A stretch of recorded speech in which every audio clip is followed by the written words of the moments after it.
A lot is out there. There's a lot of information that's been revealed to us. The prosecution team has laid it out for us. News outlets have gotten a hold of this information, and there's a few things to talk about. I last time I made this video on this topic, um, I hate to say it, but I felt like I was correct. It was speculated that Celeste was using David, that she was blackmailing him, she was running the show. And I made it quite clear that I didn't agree with that.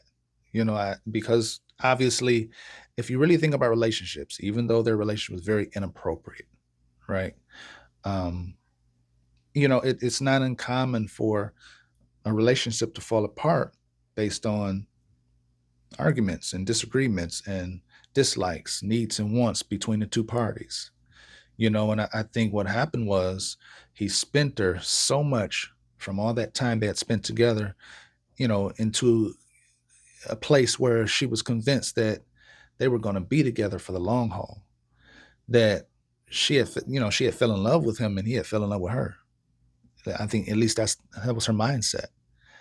And I believe that, somewhere along the lines, he began to reveal himself for who he really was. And she took to that, right? There's stories of the younger people that followed this a little bit more, because I'm gonna be honest, I didn't really follow it before this came out. But some of the younger people that followed it were saying that based on social media and things that they would post and talk about Celeste and David, how they could see a shift in Celeste, how they could see that she went from being this excited person to being around this guy to being frustrated or have some form of disdain for him. I talked about that before, right? And, so that leads me to the idea that, was it planned? The reports are making it quite clear that they believe this thing was planned. And to me, it wasn't planned because it doesn't really make sense, because of the actions that he took after the fact, after the crime. You know, um, the prosecutors are saying that the day after the murder, he went online and he ordered a body bag, he ordered two chainsaws, and a kiddie swimming pool, right? He did, so that it wasn't planned. Usually, if we think about some of these crime shows that we watch on YouTube or cable, whatever it is, you get your news or your shows or whatever. We see how usually when these individuals are getting ready to commit a crime like murder, it's pre-planned. They're buying these things ahead of time. It's very rarely that we see them go out and get these things after the fact, even though we know that's true. But part of the argument could be that David is not that intelligent because of the situation with the car and how the car was left. But in my opinion, like I said, I don't think he planned it. What I think happened was, I think he ordered the Uber for Celeste. She was at home, and he could have horsed her to come spend time with him, and she did so because he was somewhat obsessed with her, not because he loved her though, because he was possessive, he's self-centered, he's one of those type of guys, a sociopath for sure, just a pedophile, all those things. You know what I'm saying? And I think he got she got there, and I think that they had some conversations, obviously, that didn't go too well, or at least according to Celeste and how Celeste may have felt. The authorities are saying 20 minutes is the amount of time it took for her to lose her life after she got there. But in my opinion, 20 minutes is a long time. A lot can happen in 20 minutes. What are the odds that they had, I hate God, this is disturbing, but they had sex in that 20 minutes? What are the odds that if we take sex off the table and that they had some really deep conversations about their future, right? You know, and it went left. So I don't think he planned it. Now, let's go back and get a little bit more substance to add to this, this part of the topic. So the prosecution has text messages, something that I got from the court documents, which you can also see right here on the screen, right? These text messages is Celeste and David going back and forth. They had an argument. And in this argument, Celeste says, which is disturbing, she says, all we ever do is have sex. She said, all we ever do is hang out. I want so much more. She's 13. How crazy is that? She's 13. He had her that spent and that convinced that she had the best life in the world and that it was only going to get better.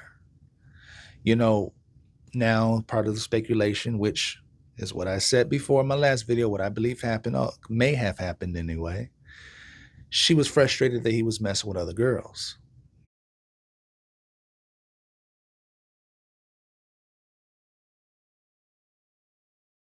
Now know that there's two Celestes that he was dealing with. The first Celeste was of age. I believe they're reporting her between 19 and 20. And if I'm taking a little bit further than that, what are the odds that Celeste got jealous of that girl or the other girls, period, because they're saying it was multiple girls, right? What are the odds that Celeste was saying or expressing to David that, well, no, let's take that back a little bit because I can't really see her sharing jealousy with him, more so within herself, right? What if she thought to herself, I'm not enough? As illegal as that relationship was and as inappropriate as it was, because why would he be dealing with this girl and that girl, but he's with me every day? I must not be enough.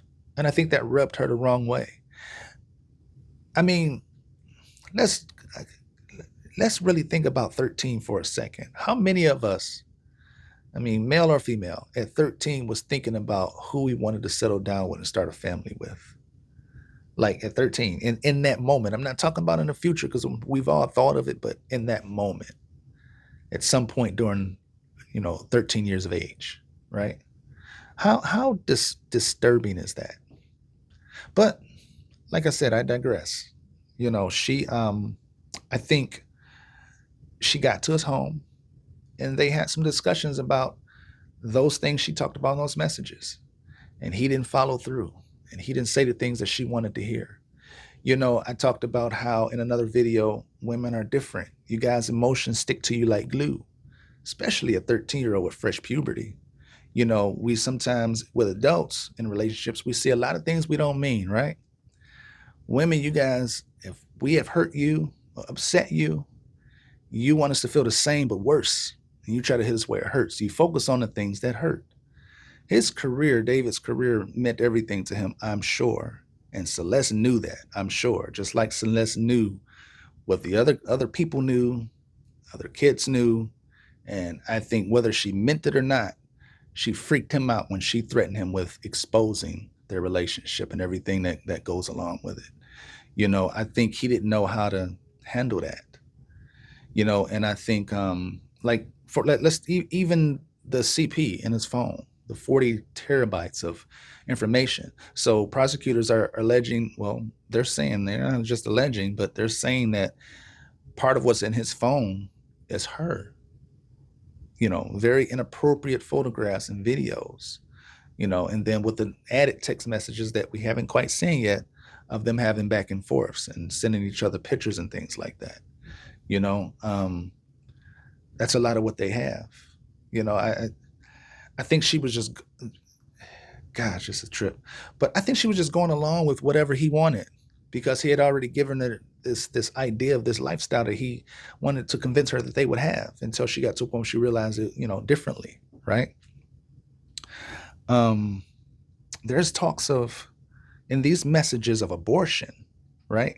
But it doesn't really say that they had an abortion, or it doesn't say that they had miscarriages or anything like that. But they discussed, in the event that she got pregnant, that morning after pill would come into play, or some form of abortion would come into play. But who's to say that, because they're going to speculate part of the motive for murder was abortion, her having a baby and needing an abortion or whatever the case. But I don't believe that. I don't believe that's what it is. They talked about it like they talked about a whole lot of other inappropriate things that came to play, so no, I don't believe that. I don't believe that that was the case. Plus, the coroner said it. The coroner said they didn't see any signs of pregnancy. Even I question that a little bit, though, if I'm being fair, because her body had been in that car. Well, see, even with the amount of time she's been deceased, because they're saying in April, but well, they're probably basing that on the car when they found the car. But I'm thinking to myself, she could have been gone a lot longer than that because he claims that the last time he spoke to her was in February, mid-February, and they found her body in mid-April, around the 13th of April of that year. You know, Of his name on it. Also in the evidence are text messages that discuss sex between the two, her pregnancy, and an abortion. Celeste texting Burke, quote, "All we do is have sex and just hang out, man. I want more than that for myself." Burke is accused. with all the inappropriate things that were going on in that, in that situation, we have to touch on the parents a little bit.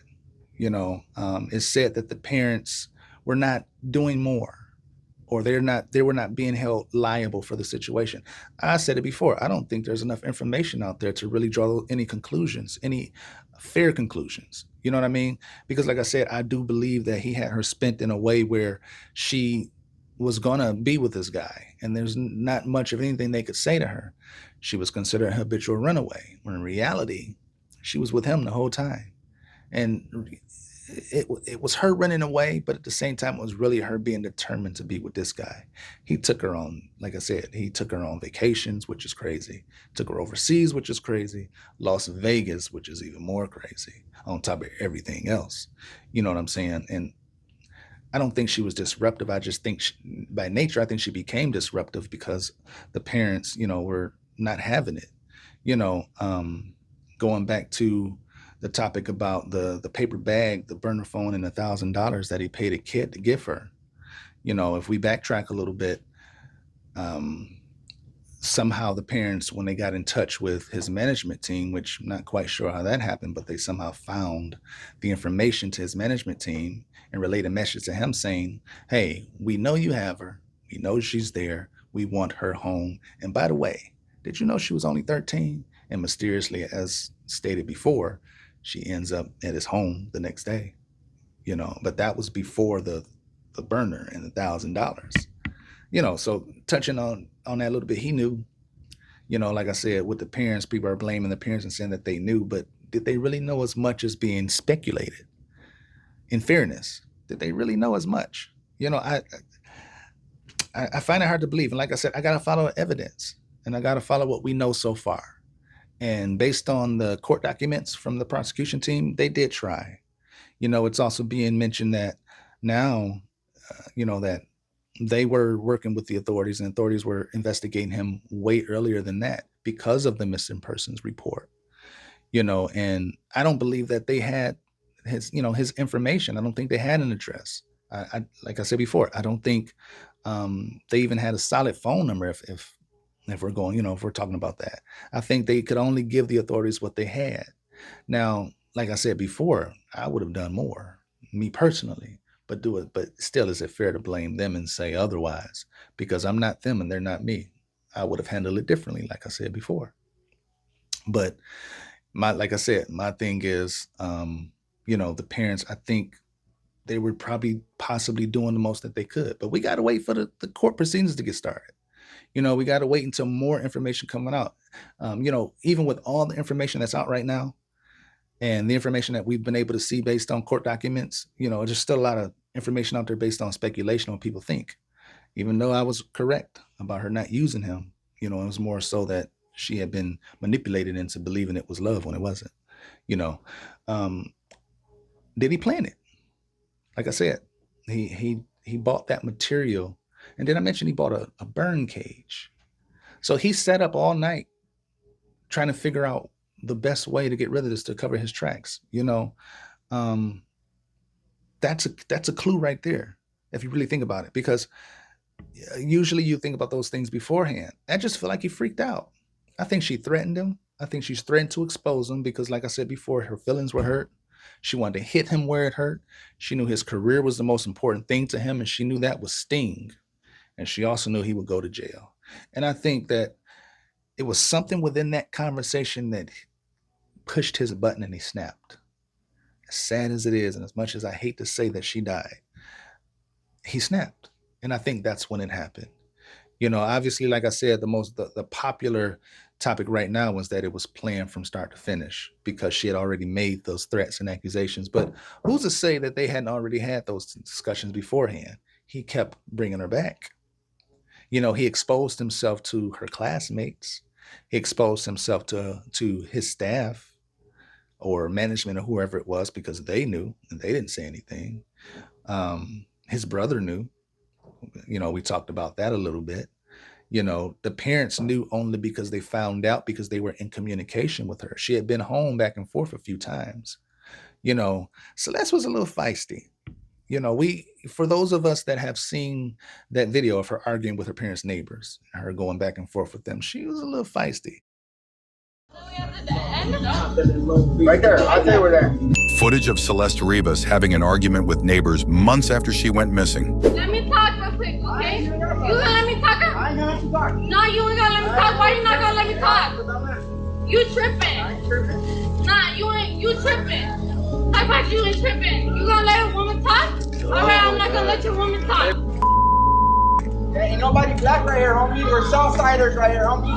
We're Southsiders here. Get it right, homegirl. Shut up with your black talking. Shut up. You talking like you're black, girl, with your black talking. No! Yeah. No! Yeah. Ain't nobody black right here. What are you talking about? You need to go home. Seriously. I'm not Mexican. I'm Salvador and you tripping. Oh my God.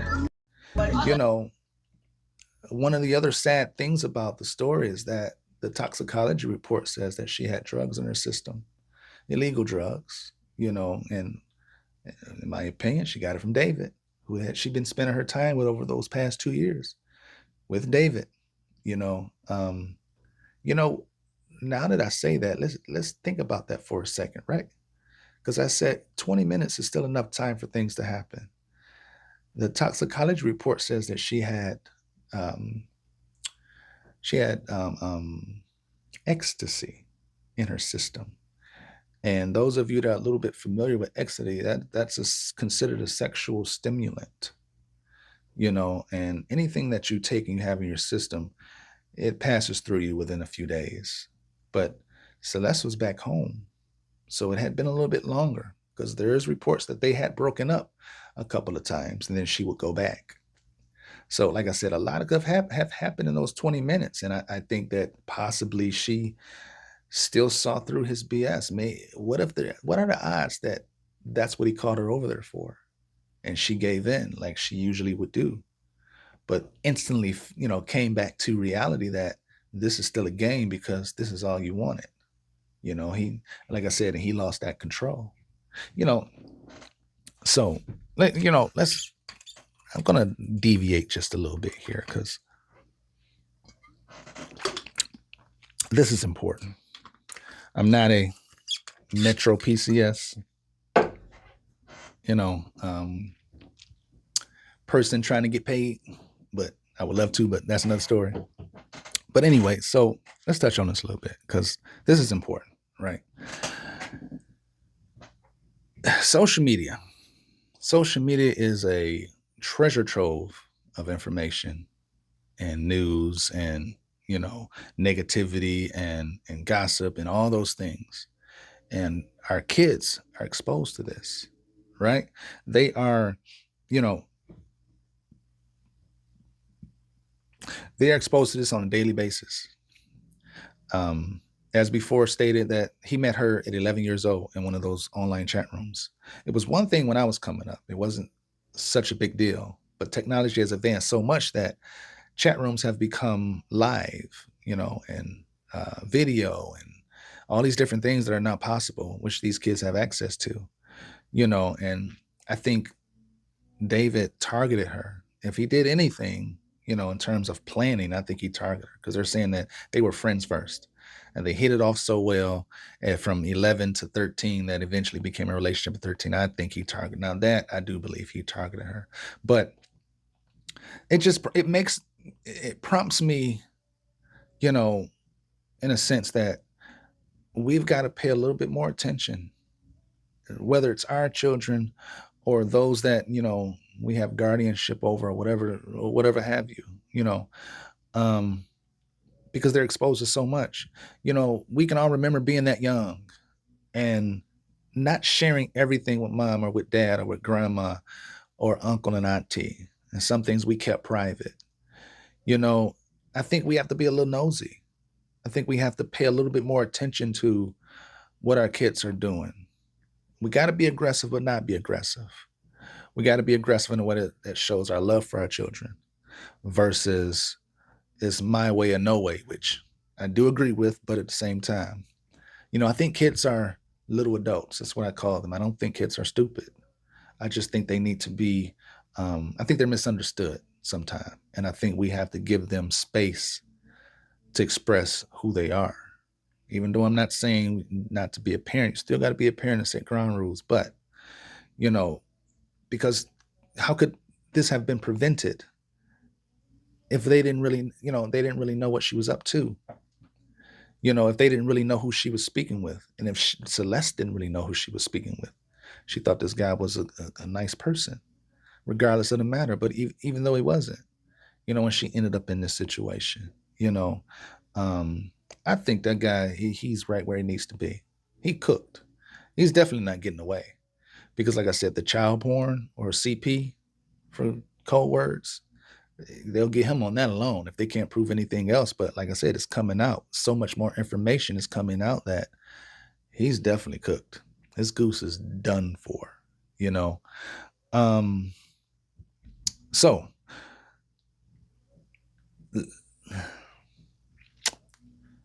because I hate to, well, let's do it. Let's do it. So, because I don't want to talk, I keep bringing up the parents, right? Um, it's a little delicate because I don't think it's fair to them to keep bringing that up, right? But so it's been stated that part of the reason that the parents left that second police report in place was to avoid CPS because Celeste wasn't going to school because she was with David, right? That was a way to protect themselves, and that's the speculation. I understand it, but I don't understand it. Because obviously, if they don't know where she is, and if they can't really get a hold of him directly, and CPS is showing up at the door saying, "Where is she?" and they're able to say that she's safe, we know where she is. I mean, even though that looks bad to say that, but did they just never get around to canceling, obviously police report? I don't think they should have. If they were in a position where she was going to do whatever she wanted to do and she was going to keep disappearing, I mean, I don't think they should have got rid of it because I think they probably went to sleep every night worried that they were going to wake up the next morning and she was gone, which eventually what kept happening. But again, I touched on it before that the authorities were investigating him though. So why would they remove it at the same time? They were investigating the fact that she was 13 and the fact that he brought her back to his home after the fact. That was like the aha moment, and if we're blaming anybody, then why aren't we blaming the authorities a little bit more? Well, then again, because it is being speculated that LA Police Department, the Los Angeles Police Department did decide to make an arrest, and they were wondering why the feds were taking so long. So then again, I guess I kind of get that part too. But as I was saying before, that this is my reasoning. I don't think he planned it. It doesn't make sense to me because of the actions he had taken after the fact, and we'll see what happens when more of this case comes out. Obviously, there's still a lot of information. We talked about the 40 terabytes. We talked about the fact that they've postponed the court date based on David's team requesting more time. And we know why they did that. And we'll see where it goes. Taboo Topics. Taboo Topics is my go-to channel. I've had other channels on different things, but I really have a passion for this one. And obviously it's somewhat starting out. If you guys could do me the biggest favor in the world and hit the like button, and get me into those algorithms, even though I'm starting to get some ground here, I really appreciate that.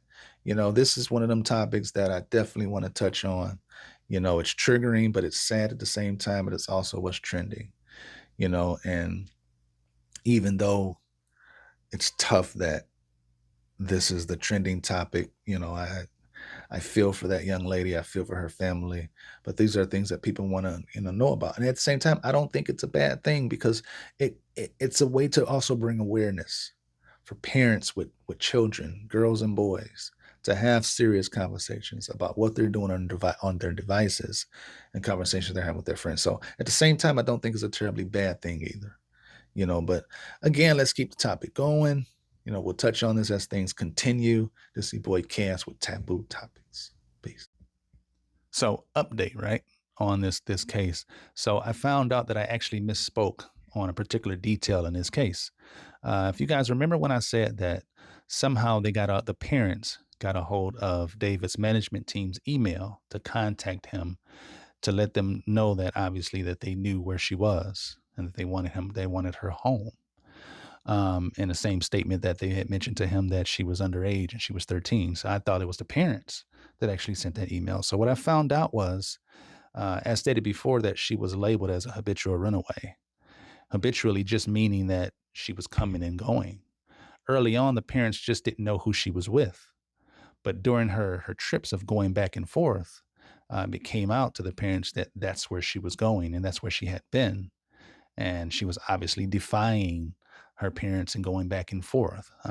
There's news out there that TMZ released that they stated that on some occasions, like for example, birthday parties and different gatherings, she would randomly show up at the parents' house, but then disappear.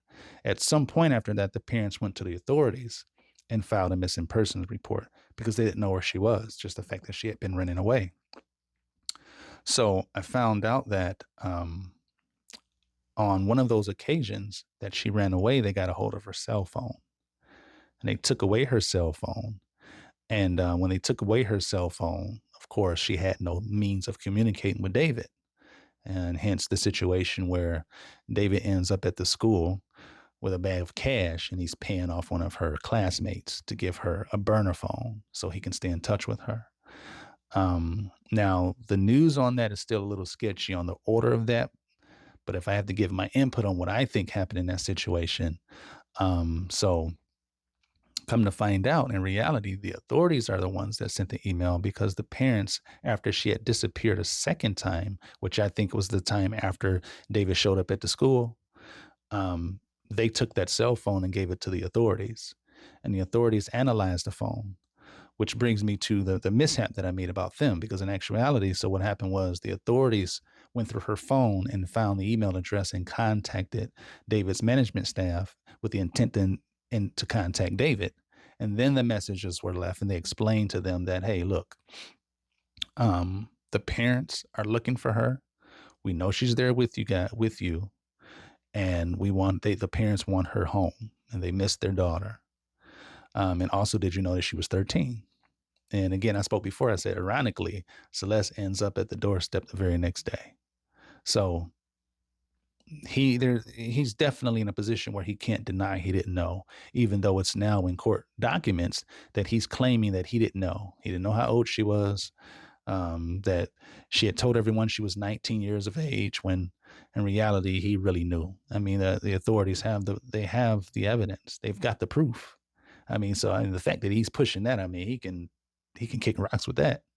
I mean, it's just the fact that he screwed himself so bad. He's, like I said before, he so poorly thought this thing through, but that's how they found out. That's how the email was sent, and obviously, like I said, I just wanted to make sure I cleared it up so we can really get a better understanding and keep things in context versus it not quite being accurate. I try to make sure I give you guys the accuracy.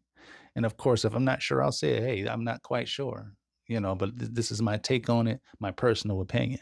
And I just want to make sure I keep things clear. But it's still underway. They're still, investigating the situation. More and more is coming out. Like I said before, I think we got to wait. I think we got to give it more time because there's just a lot of speculation out there outside of what the court documents are saying.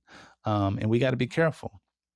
Last thing, right? So I was watching another YouTuber the other day, and he found a video where David's at home with what's the guy's name, Neo, and another friend, and there's in this home, and you could hear David in the background saying, "If you guys are worried about the smell, it just means I took a dump earlier today, about an hour or two ago."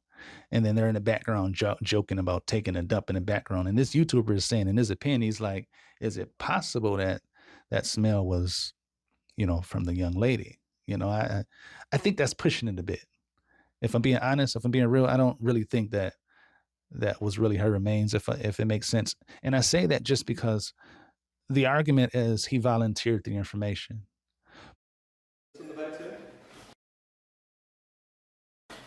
Unless you don't mind. I don't want to Can you put? Oh, his nails curling back. You, bro. I'm looking at your packing, bro. Go f yourself. I don't even get paid, guys. I'm not even getting paid for this bullshit, bro. This, bro. F all y'all, dead ass. Oh. Now, do we make up? Yeah. ABC. Oh They didn't yes, expose I her? apologize in Okay. advance for the way my bathroom smelled. I took a into where I'm going. I don't care, I just took it. Another one? Tight shit. That's what I'm talking about. That's what I'm talking about. Yo, I had to go. If you wanna join us? Look at my wall. The argument is he volunteered the information. But then, you know, to even enforce that a little bit more, one of the young ladies that's in the background is speaking with David, that's joking with him about it. She's like, yeah, I did too. I did 2 or 3 times too. So I get it. So people are literally jumping on any and everything just to try to stay ahead of the game. And I'm like, we can't do that, guys. I'm like, if we really are going to get down to the nitty gritty, we got to wait for the information. I mean, it's cool to touch on things as we go, because obviously that's what I'm doing, right? But I want to make sure I'm giving the right information, because everybody don't do that. Everybody's not, you know, it's more about the shock and awe instead of the meat and potatoes. And even being fair, you know what I'm saying? I think we got to be fair, because that's important too with the case. Just like I said with the parents, when the parents were being pretty much blamed, like the whole situation is their fault, when like they okayed her, you know, running away and being with this grown man, different things like that. And I said all along, like, I don't think that's the case. And now it's coming out that they had very little control over the situation. You know, sadly, Celeste lost her life, of course, but she lost her life based on, you know, a sociopath who's now, you know, obviously in the spotlight, and we're beginning to see exactly what happened. But it's your boy Cass. Like I said, I just want to touch on that real quick, clean that up. You guys hitting the like button really helps me a lot. I appreciate that.